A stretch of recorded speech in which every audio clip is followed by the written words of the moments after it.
Proverbs 19:5, a false witness will not go unpunished, and he who breathes out lies will not escape.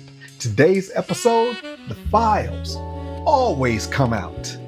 One thing about the truth, it has resurrection in its DNA, but lies, they can't stand on their own, they decay.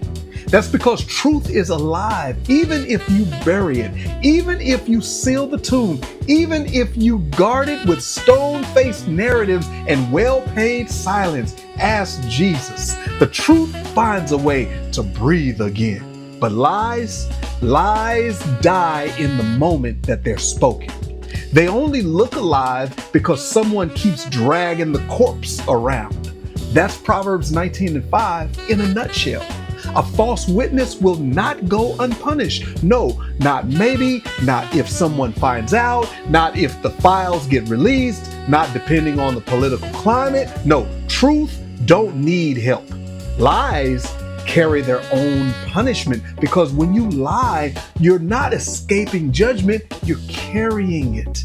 Paul paints this picture in Romans 7:24 when he's asking, who will deliver me from this body of death? Scholars say that Paul was referencing a Roman torture technique where you tie a dead body to the prisoner, like the person that murdered somebody. They tie that dead body to him face to face, limb to limb, until the decay of the corpse infected the living man. That's what a lie does to the liar. Every false story that you attach to yourself becomes a decaying body you're forced to carry every time you reinforce that lie. And isn't that what we're watching unfold right now? Documents just shaking loose, victims raising voices, people nodding for the cameras, but only consenting to release the files as long as those files ain't connected to them.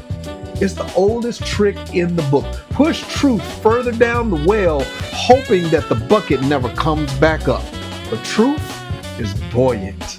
Truth may go through the grave, but it rises. Truth resurrects. Lies recycle, but they never rise clean.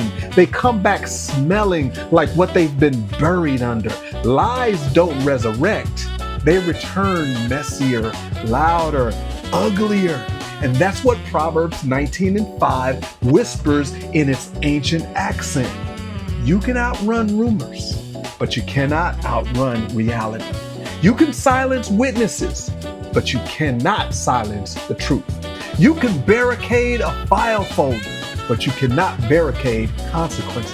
Because the real punishment of bearing false witness is becoming the false self you created and having to die with it. Remember, when you lie, you don't escape truth. You just weld yourself to a corpse. Prayer. Lord, free me from falsehood and anchor me in truth. Today's challenge. Tell the truth today, especially about yourself. Cut loose any story that isn't real. Break the tie to that body of death and step into the freedom of living again. Proverbs Daily is a listener and reader supported program. Every post is free, but if you'd like to help spread the message and make the sacred positively contagious, tap that subscribe or upgrade button. Thank you so much for your support in advance. Now, about that author, Fred Lynch is a creative communicator, author, and Christian hip-hop pioneer. To connect everywhere, just hit me at Hey Fred Lynch on all the socials, and we shall connect. Want daily wisdom on that phone? Go to proverbsdaily.org. Hey, thank you again for listening, and please help us out by liking and sharing Proverbs Daily. Be wise, be well, peace.